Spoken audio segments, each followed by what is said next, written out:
नमस्कार। आज हम सीधे बात करते हैं हिंदी डरावनी कहानी के दूसरे भाग की, शमशान की आखिरी चिता भाग 2, राख का बदला। हाँ, हमारे पास कहानी का स्क्रिप्ट है और ये ठीक वहीं से शुरू होता है जहाँ पहला भाग छूटा था।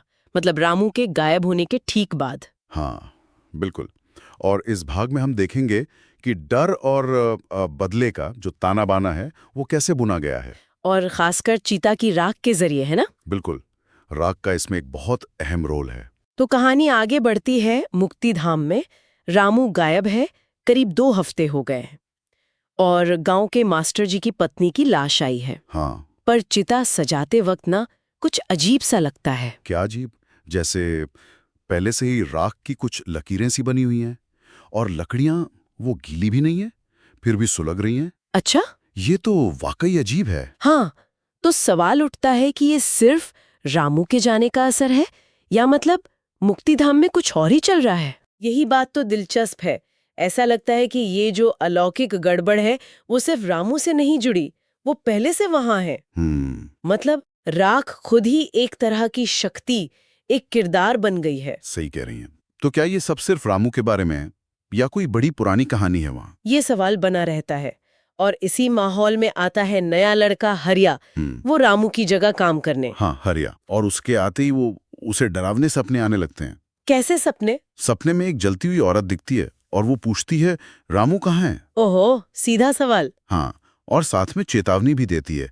कहती है, अब राख तेरे हाथ में भी चिपकेगी। मतलब बहुत डरावनी चेतावनी है ये। बिल्कुल, ये सपने तो सीधे सीधे आत्मा का जो मकसद है, रामू को खोजना, उसे हरिया से जोड़ देते हैं।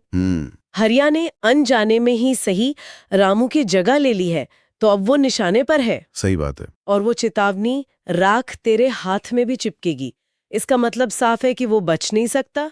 ये मुसीबत उससे चिपक गई है जैसे राख। हाँ, जैसे राख चिपट जाती है, थुलती नहीं आसानी से। बिल्कुल। तो जाहिर सी बात है, हरिया डर जाता है बहुत ज्यादा। काम छोड़कर भागने की भी कोशिश करता है। लेकिन भाग पाता है क्या? नहीं, कहानी में ट्विस्ट है। अमावस की रात वो खुद को पता नहीं कैसे वापस मुक्तिधाम में पाता है। अमावस की रात, वहीं? हाँ, और वहां जो देखता है वो तो मतलब रोंगटे खड़े कर देने वाला है। एक चिता अपने आप जल रही है, बिना आग लगाए। बिना आग के? ये तो डर को बहुत गहरा कर देता है। हाँ, ये तो मतलब अलौकिक शक्ति का खुला प्रदर्शन हो गया। बिल्कुल।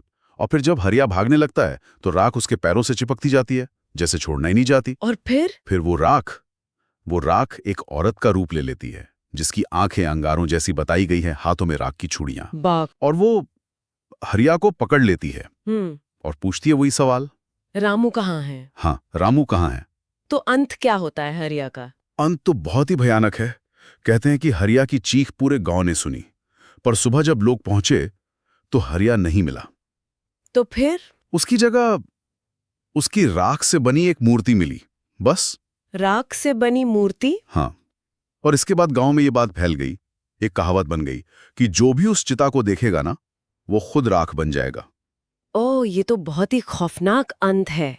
मतलब हरिया का राख बन जाना ये दिखाता है कि खतरा कितना असल है। हाँ, बिल्कुल। आत्मा का गुस्सा अब किसी को भी जला सकता है। लेकिन रामू का क्या हुआ?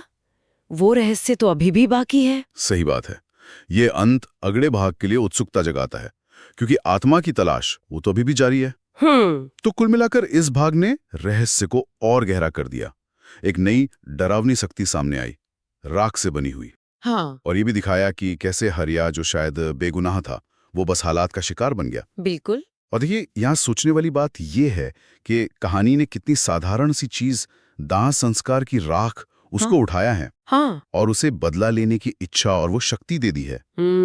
ये अधूरे काम, मौत के बाद बचे हुए निशान और बदले की भावना को बहुत अनोखे ढंग से जोड़ता है। तो इस कहानी से एक विचार हम साथ ले जा सकते हैं।